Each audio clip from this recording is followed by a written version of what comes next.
Hello, I'm Jeff Barber. This is part 2 in the video series of the new MZ18 HoTT radio system from Graupner. This video will give you a brief walkthrough of the transmitter's programming and LCD touchscreen. This video is part of a review for RCUNIVERSE. To check out the review, visit RCUNIVERSE.COM and search for it on the right side of the home page. Pushing the power switch upwards to the on position will start the boot up process. It takes a few seconds as the onboard processor powers up. A warning screen appears alerting you to potential switches or sticks being in the incorrect position. At this time, you can also choose to turn on the radio frequency or leave it off to conserve battery power. You can make changes in the menus or set up a new model before turning on the radio frequency. The first menu selection we're going into is the base menu, which begins with the model selection. Pressing the icon on the screen will allow you to select one of the 30 different models. If the model you want isn't on the first page, simply touch the next icon to move to the next screen of models.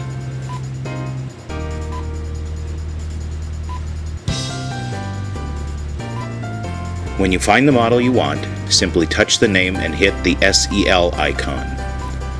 A small window will open at the bottom and ask you if you want to change the model. Touch the Yes icon and the transmitter will change to the selected model while a Please Wait notification is displayed. Now you can hit the back icon to return to the base menu to continue setup of the model.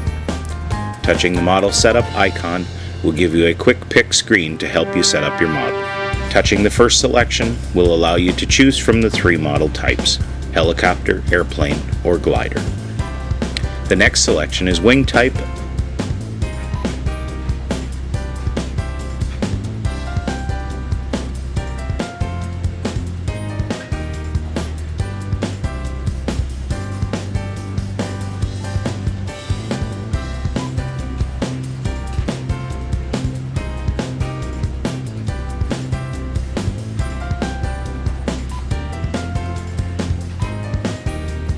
The third selection will allow you to choose the type of power for the aircraft and consists of electric or gas. The fourth and final selection on this screen will allow you to choose a tail type. These consist of normal, V-tail, and 2 elevator servos. Going back to the base menu again, we'll move on to the EPA selection. Here you can set the endpoints and travel for each direction on each of the 9 channels.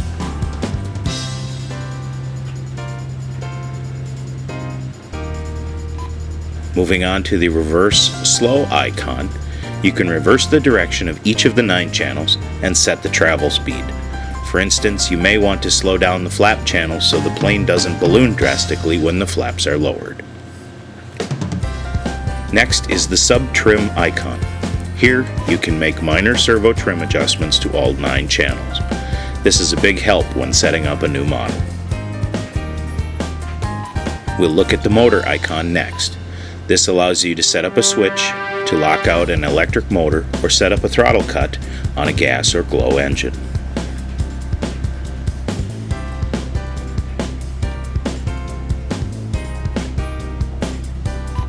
The transmitter control icon is next and allows you to bind the transmitter and receiver together, turn the radio frequency on or off, perform a range test, and set the DSC output. Next is the timer icon. This will allow you to set up 2 timers for each model, along with selecting the start and reset switches.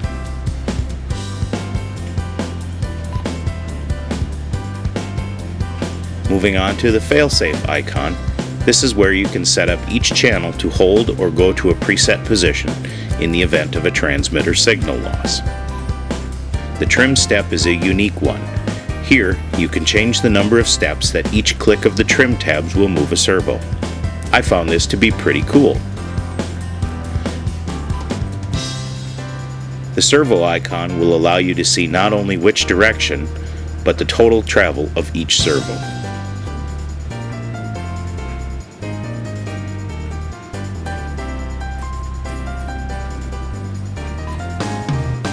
The next icon is Channel Set. This is where you can select which channel is operated by which switch, slider, or dial. Nearly everything is selectable and interchangeable. Lastly, we'll look at the out swap icon. Here you can change the output of the receiver to any channel you want. If you like your elevator to be on channel 2, here's where you can make that selection. We'll take a look at the function menu next. Here you can make more adjustments to the individual aircraft and program mixes. The first selection is the Q link. You might want to refer to this as flight modes. For instance, you can set up several different flight modes for a glider: takeoff, normal flight, and landing. On a glider, this would include spoilers or a butterfly setup with the flaps and ailerons deploying to preset positions.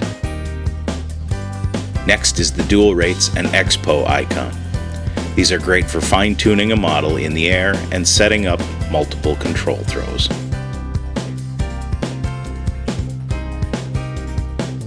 The wing mix icon gives you 3 options for programming control mixes for the ailerons, rudder, and elevator.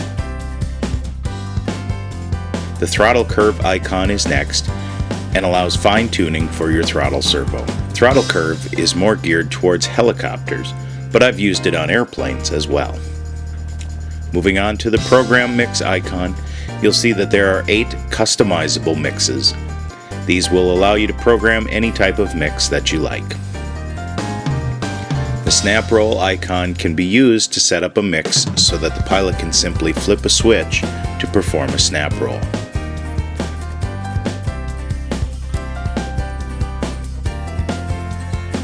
The aileron differential icon is next and allows you to adjust the amount of aileron deflection up and down.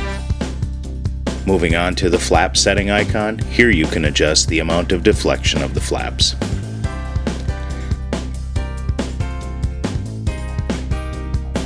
The air brake icon is used to set up deflection of the air brakes. This would be more used with setting up a glider for spot landings. Next is the trainer icon. This icon is used to set up the transmitter for use with the trainer or the student, and which channels the student can control. Lastly, we'll move into the telemetry icon. Here's where you'll select which receiver the telemetry unit is connected to, how the data is viewed, which sensor is activated, frequency status view, and set up a voice trigger. The voice trigger allows you to flip a switch and the transmitter will voice out the real-time telemetry data. The last menu I'd like to touch on is the System menu.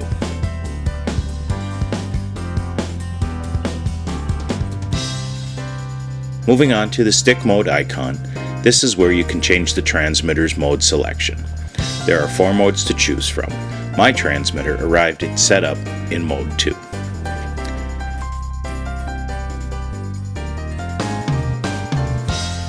Next is the warning icon, and this will allow you to set up the stick and switch warnings that are activated when the transmitter is powered on. The etc. set icon is used to set up battery type, battery warning, turn on or off the power on melody, and the voice and vario volumes. The display icon will allow you to adjust the display settings, contrast, backlight, touchscreen sensitivity, logo color, and glaring sun setup. Lastly, the stick calibration icon is used to calibrate the sticks. This can be completed very quickly and is easy to perform.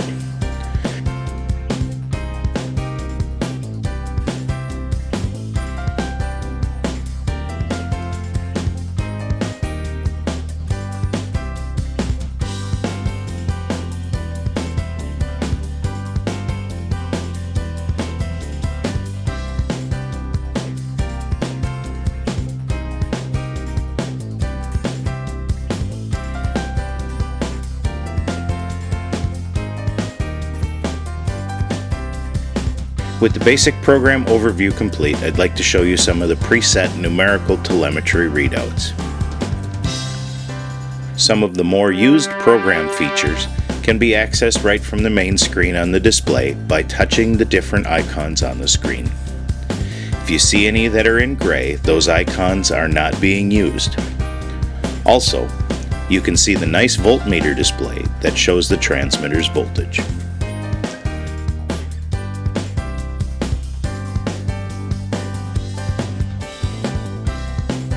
Pushing the telemetry icon will display a gauge style readout of the available telemetry sensors. This screen is displaying receiver voltage and temperature. The voltage reads 0 because it is not yet bound to the transmitter. That's all for now on the Graupner MZ18 HoTT 9-channel radio system. And as always, thanks for watching.